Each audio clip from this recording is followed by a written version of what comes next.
Chào mừng quý vị và các bạn đã đến với chương trình Chat với mẹ bỉm sữa. Tâm trạng nay của chị như thế nào? Giống y như cái áo chị đang mặc vậy đó. Rất là nhiễu loạn thông tin. Không, đời mình nhiều khi có những cái giai đoạn mà mình nhận thông tin thì nhận cũng không ra, mà phát thông tin thì phát cũng không ra. Nói chung là nó nhiễu loạn lắm em. Đại loại mà bắt buộc hôm nay chúng ta phải nhận thông tin đến từ khách mời của chúng ta. Hả? Đúng vậy. Và thôi vâng, chị sẽ ráng. xin mời khách mời của chúng ta.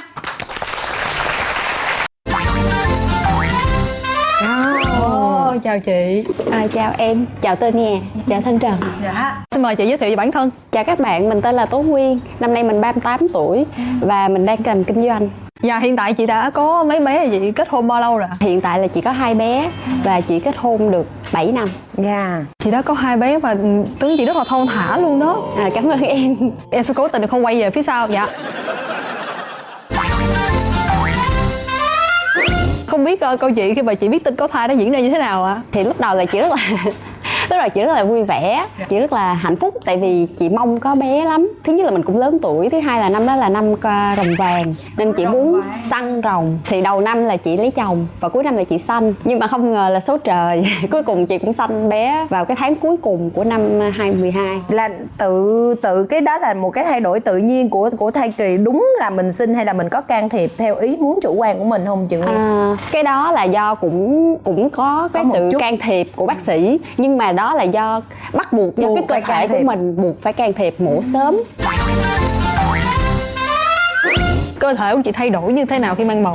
Thì lúc đầu bình thường như mọi người thôi, tức là chị cũng tăng cân, cũng ốm nghiến. Nhưng mà bắt đầu là do có những cái biến cố. Qua tới tuần thứ 9 là chị bị té. Té trong tư thế như thế nào? Té là chị đập cái bụng xuống, tại vì nhà chị có cái bồn tắm, rồi chị đập cái bụng xuống cái thành bồn. Dạ. Mà chị khác người ta ở chỗ là chị thai mới có 9 tuần mà rất là to, mập. Tật từ khi có bầu là tăng cân vùng vụt luôn. Tới cái lúc đó là thai 9 tuần thôi mà tăng như là một người 3-4 tháng. Nên có cái bụng khá to và đập cái bụng xuống cái thành bồn tắm, thành bồn đó. Khi đập như vậy á, cái cột sống mình bị căng, nó làm nứt xương chậu. Wow.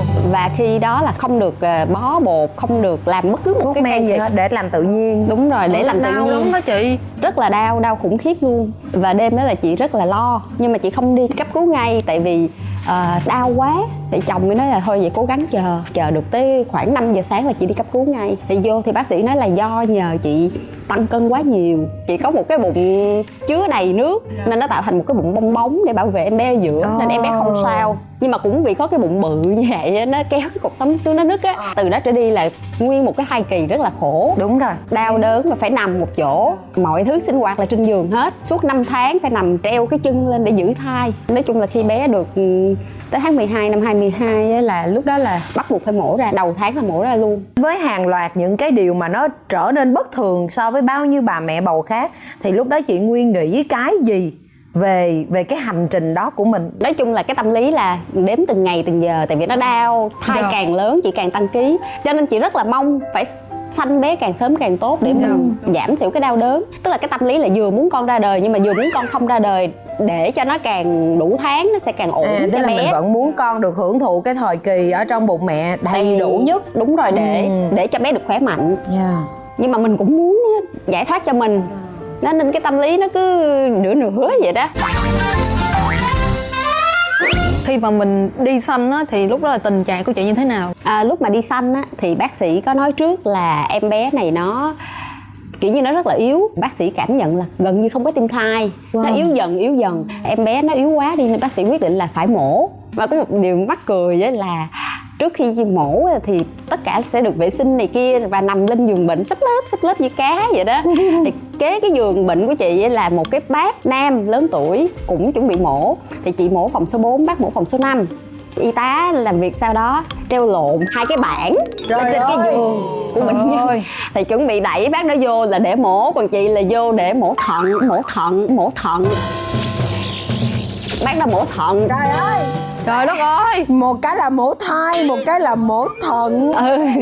Mà rất may là y tá hỏi lại test lại lần Đúng cuối. rồi, nghiệp vụ là phải như vậy. Thì chị mới nói chị tên vậy thì kiểm vô cái bảng là thấy hết hồn là không đúng rồi. Rồi y tá mới hỏi là chị mổ thận không? Vậy nó không, chị mổ lấy thai. Cái y tá mới nói lôi cái ông kia ra. Trời ơi. Lôi ông kia ra đang, tại vì ông kia đã được chuẩn bị để Nhưng mà sao có thể là nhìn ông kia mà nghĩ là mổ lấy thai được không đẩy vô cái phòng thôi em. Vô phòng thôi, Vô chưa phòng có thôi. tác nghiệp.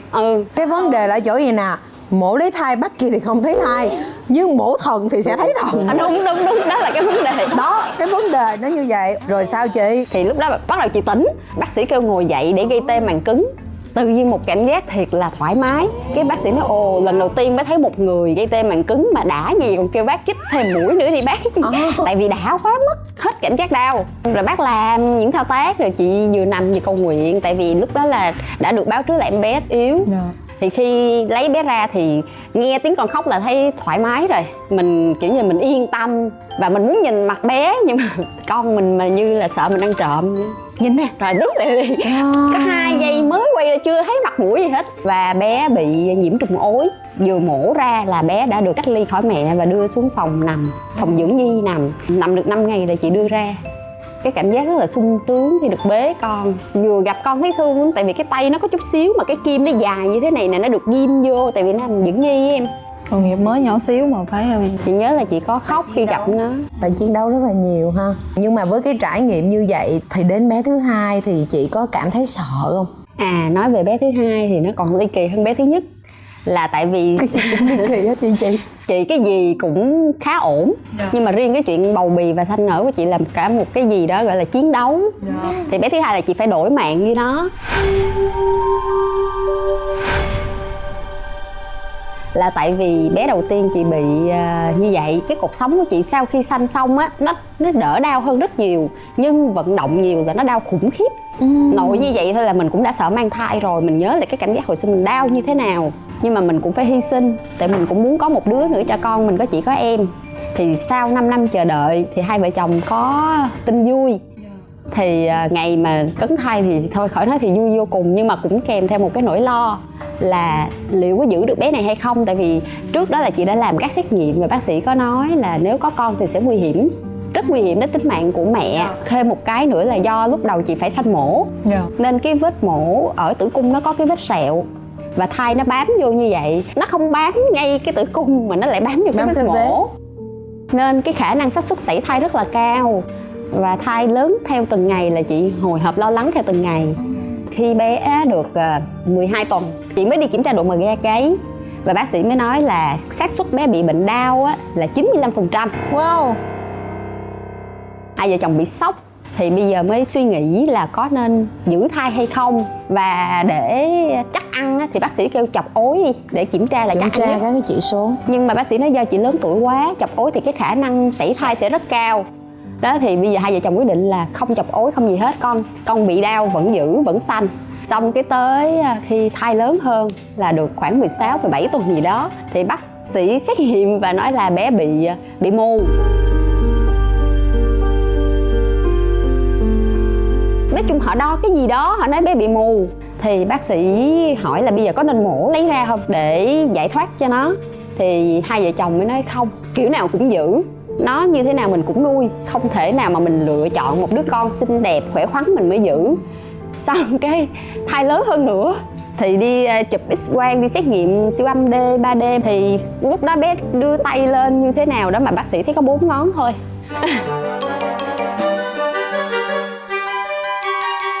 Như nào cũng lâu lâu mai những cái tin sét đánh tới thì nó rất là sét đánh, nó làm cho mình cái đầu óc của mình nó rất là bấn loạn. Bởi vì con gì mà bị tùm lum hết.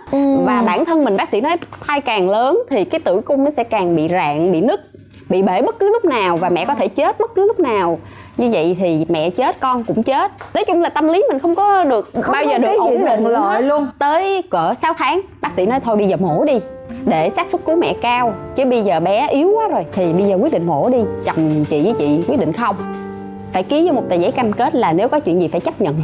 Chị cố gắng giữ cái số tuần càng nhiều càng tốt, để nếu con sinh ra nó cũng được phần nào cái sức khỏe. Thì đến cái mà thai được 35 tuần là bác sĩ nói bây giờ không mổ không được, bây giờ em có không muốn bác cũng đè ra mổ, nhưng mà trước khi mổ hai vợ chồng lại phải ký thêm một cái tờ giấy nữa là bây giờ chọn mẹ hay chọn con. Người ta dự định là vô trong đó mà có biến động á thì người ta tập trung chọn ai theo mong muốn của mình. Trước khi vô mổ thì chồng chị ký là chọn mẹ, nhưng mà vô tới phòng mổ thì chị nói nhỏ với bác là chọn con. Chị nhớ hoài cái khoảnh khắc là khi lấy đứa bé ra, bác sĩ la lên con trai. Mình rất là vui. Câu đầu tiên mình hỏi là bác ơi bé có bị đau không? Tự nhiên một sự im lặng trầm trọng là mình sợ. Cái bác mới kiểm tra rất là kỹ, xong bác mới nói là theo như bác thấy bé bình thường đó em. Cái câu thứ hai của chị hỏi là bác ơi bé có bị mù không? Bác nói không, bác thấy nó đâu bị gì đâu. Câu thứ ba là bác ơi bé có đầy đủ chân tay không? Bác nói trời bé đầy đủ nè em coi đi. Thì khi vừa đặt con lên, bế con được trong vòng tay rồi bác sĩ đưa con ra là bắt đầu chị liệm dần. Chị chết lâm sàng trong vòng 15 phút. Là trụy tim là chết hoàn toàn á, nhưng mà rồi bác cứu lại được. Nói chung là bác này rất là giỏi. Thì bác mới nói là lúc đó là thấy em rất là nghị lực. Mặc dù là bác đã kêu em rất nhiều, thấy em là trụy đường tim bằng không á, nhưng mà bác vẫn cảm thấy là em còn một cái sự sống, em còn đâu đây, nên bác mới cứu được. Chứ nếu mà bác thấy em buông xuôi là coi như bác thua đó. Bác cứ nói là em không được ngủ, em ngủ là em đi luôn đó. Thì kia mình nghe cái gì đó lơ mơ thì mình cũng cố gắng mình mở mắt theo lời hướng dẫn của bác. Thì bác nói là em có một nghị lực phi thường. Bác mới thấy lần đầu tiên có một người có nghị lực như vậy, chứ theo như bác thấy là ai mà vậy là đi luôn rồi đó. Cho nên khi mà xuống phòng hồi sức chị cũng cố gắng khỏe nhất có thể để được đẩy xuống để gặp con. Chị đã trải qua một cái lúc như vậy rồi thì chắc là sức khỏe và tinh thần của chị cũng đã bị ảnh hưởng. Thì cái quá trình mà chị chăm con sau khi từ bệnh viện về nó xảy ra như thế nào ạ? Thời điểm đó là ba má chị ở nước ngoài hết đó. Ba má chồng thì rất là bận nên không có phụ được, chồng thì phải đi làm. Cho nên chị là mặc dù mới mổ dậy 5 ngày, qua ngày thứ 6 là ở nhà ôm con luôn cho tới bây giờ. Bé gái đầu ăn uống cực khổ lắm, nó kén ăn lắm. Còn thằng này thì nó ăn trời ơi đưa gì là đớp đó, nên nó bú sữa này kia rất là tốt. Nên mình cố gắng mình phục vụ nó để cho nó có cái sức khỏe. Tại vì mình cũng sợ là có những cái tiềm ẩn trong người bác sĩ kiếm không ra, nhưng mà rất may là nó không có gì hết. Và tới giờ là bé rất là khỏe mạnh. Chị có stress gì về lúc mà mới vừa chăm con khoảng tháng đầu tiên á? Đứa đầu tiên thì chị bị stress vì tiếng ồn. Nó khóc suốt trời, nó khóc đúng 1 năm trời, ngày nào cũng khóc từ sáng tới tối. Chị đặt tên bé là Hi Hi, tên tiếng Hoa là Hỉ Hỉ á, ý là vui là tên nhà thôi. Ai vậy nó khóc suốt nha, đúng là người ta đọc con là hu chứ sao Hỉ Hỉ. Bé thứ hai là bị stress vì cơ thể mình lúc đó nó đau đớn, nó chưa hồi phục mà mình phải chăm nó, nên mình mà không có ai phụ nên bị stress. Nhưng mà vẫn có một cái niềm hạnh phúc là con lành lặn, ôm nó, nhìn nó rất là hạnh phúc, nên nó cũng qua bù đắp được. Như vậy thì tính đến bây giờ là bạn nhỏ bạn đã bao nhiêu tháng rồi?